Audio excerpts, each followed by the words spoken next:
Imagine waking up at 5 a.m. every day, while the world is still asleep, and using that quiet time to transform your life. Sounds impossible. That's what I thought too, until I stumbled across a story that turned everything I believed upside down. It's about two people, an entrepreneur facing a crisis that could destroy her business and an artist crippled by self-doubt and procrastination, who meet a mysterious billionaire promising to unlock the secrets of success, happiness, and fulfillment. What if I told you their journey reveals that the key to all this lies in something as simple as owning your morning? Let me take you back to where it all begins. Picture a packed conference hall buzzing with anticipation. People from all walks of life are there to hear a legendary speaker known as the Spellbinder. He's in his 80s, a towering figure with a reputation for changing lives, and his voice fills the room with electric energy. He's talking about how to live with purpose, how to tap into your greatness, when suddenly, right at the height of his speech, he clutches his chest and collapses. The crowd gasps, chaos erupts, and in that moment, everything shifts. Among the audience are our two main characters. The entrepreneur is a woman in her late 30s, sharp and driven, but beneath her cool exterior, she's unraveling. Her tech company, built from scratch in her college dorm, is under attack. A hostile takeover threatens to strip her of everything she's poured her life into. She's at her breaking point, even contemplating a way out that's too dark to linger on. Then there's the artist, a painter with a wild spirit, dreadlocks, and tattoos that scream rebellion. He's got talent, but he's stuck. Procrastination and fear keep him from creating anything truly great. They don't know each other yet, but they're about to be pulled into something extraordinary. As the room empties out after the Spellbinder's collapse, they're approached by a scruffy, unkempt man who looks like he's been living on the streets.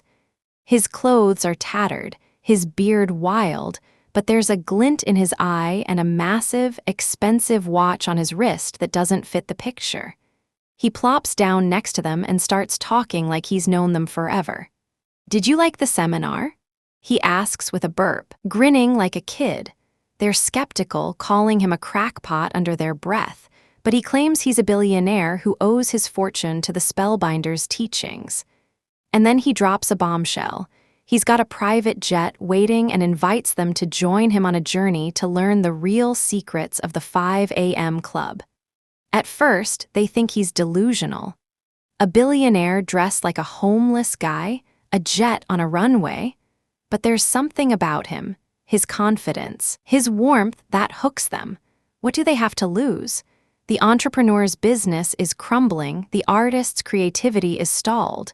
Maybe this is the lifeline they need. So they agree to meet him at 5 a.m. the next day, and just like that, their adventure begins. Their first stop is Mauritius, a tropical paradise with white beaches and turquoise waters that shimmer under the morning sun. It's here that the billionaire, who they'll come to know as Stone Riley, starts unraveling the magic of the 5 a.m. club. He's eccentric, yodeling at random moments, cracking quirky jokes, but his words carry weight. He tells them the early morning from 5 to 6 a.m. is a sacred hour when the world's still quiet and you can focus entirely on yourself. He calls it the victory hour, and it's split into 3 20-minute chunks, each with a purpose that can change your life. The first 20 minutes are all about moving your body. Sweat, he says, because motion creates emotion.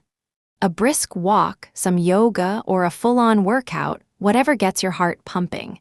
He explains how just 20 minutes of exercise floods your brain with chemicals that lift your mood and sharpen your focus. Ever wonder why you feel so alive after a good run? That's the secret he's tapping into. The entrepreneur, who's been drowning in stress, feels her tension ease as she tries it. The artist, usually sluggish in the mornings, finds a spark he hasn't felt in years. Next comes 20 minutes of reflection. Sit in silence, meditate, or scribble in a journal, whatever helps you connect with yourself. The billionaire says this is when you process your emotions and set your intentions, cutting through the noise of life. In a world that's always screaming at you, he tells them, this is your chance to hear your own voice. The entrepreneur starts jotting down her fears and dreams, and something shifts. She feels a clarity she hasn't had in months. The artist, staring at the ocean, lets his mind wander, and ideas for new paintings start bubbling up. The last 20 minutes are for learning. Pick up a book, listen to a podcast, or study something that lights you up. Knowledge is power, the billionaire insists, and this is your daily deposit into your future. He's got a way of making it sound so simple yet profound. The entrepreneur dives into a biography of a leader she admires, feeling her confidence creep back. The artist listens to a talk on creativity, and it's like someone's flipped a switch. He's itching to paint. This routine, what he calls the 20/20/20 formula, is the heartbeat of the 5 a.m. club. It's not just about waking up early. It's about using that time to build yourself up, body, mind, and spirit. But here's the catch. It's tough at first. The billionaire warns them it takes 66 days to make it a habit. He breaks it down into 3 phases: 22 days of tearing down old patterns, 22 days of building the new ones, and 22 days of locking it in until it's second nature. All change is hard at first, messy in the middle, and gorgeous at the end, he says with a grin. And they believe him, because even after a few days, they're starting to feel it. But there's more to this than just a morning routine. In Mauritius, lounging by the sea, the billionaire introduces them to the 4 interiors, 4 parts of yourself you need to master to live a full life. First is mindset, your thoughts. Your mind's a garden, he says. Plant positivity or weeds will choke it.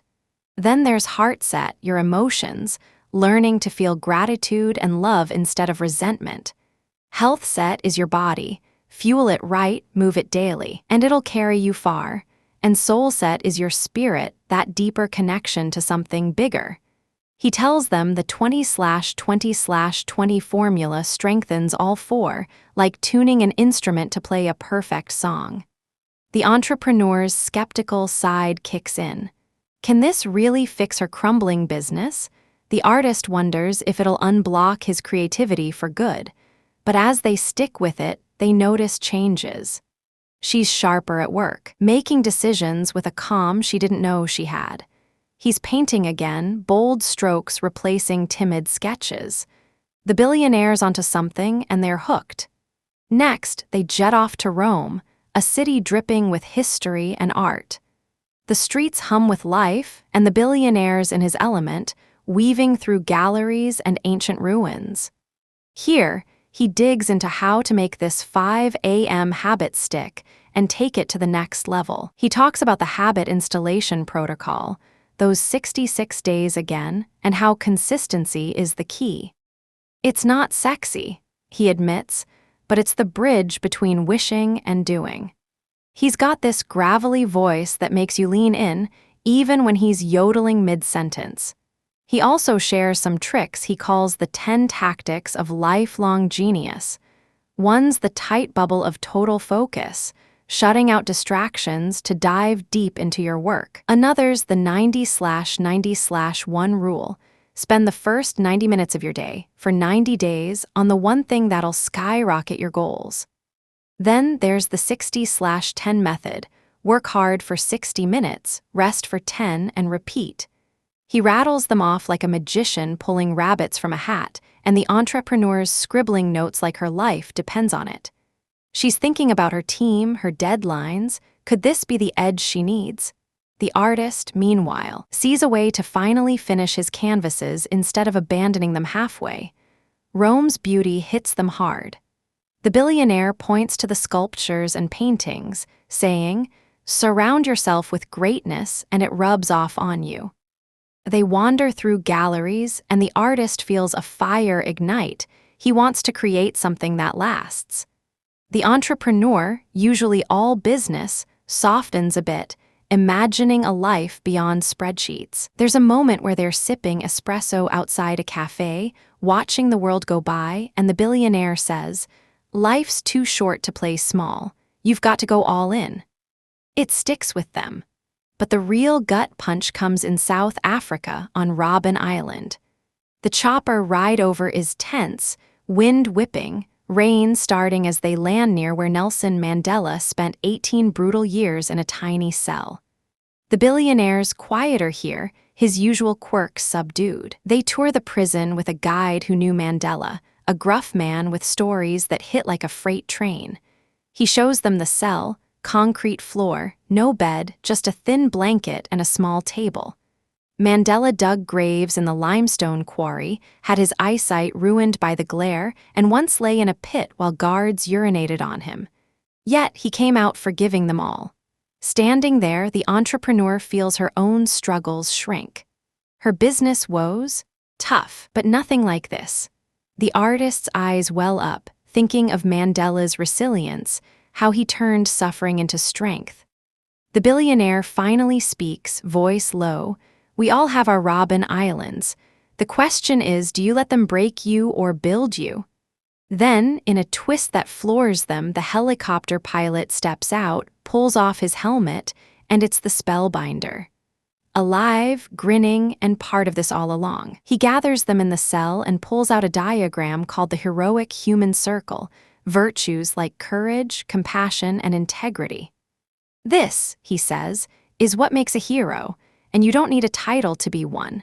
Rise at 5 a.m., own your morning, and live these every day."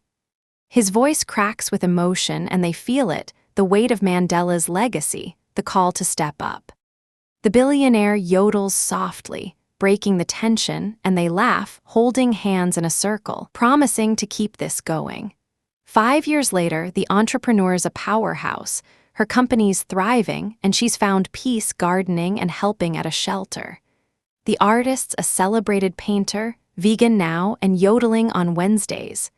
They've got a son named Stone, after the billionaire who passed away in Rome, leaving his fortune to charity and his Mauritius home to them. The Spellbinder's still out there, inspiring crowds from Tokyo. So what's this all mean? The 5 a.m. club isn't just about waking up early, it's a way to take charge of your life. That victory hour, those 4 interiors, the grit to stick with it, they are tools to unlock your best self. It's not easy. You'll stumble, hit snooze, doubt it works. But as the billionaire said, pressure is a privilege. Push through and you'll find focus, creativity, even joy you didn't know you had. Picture this, you up at 5 a.m., the house silent, the day yours to shape. 20 minutes moving, 20 reflecting, 20 growing. What could you do with that? Could you fix what's broken, chase what's calling you? The entrepreneur saved her empire. The artist found his soul. Mandela walked to freedom. And you, what's your Robin Island? What's your legacy? The alarm's ticking. Will you answer it?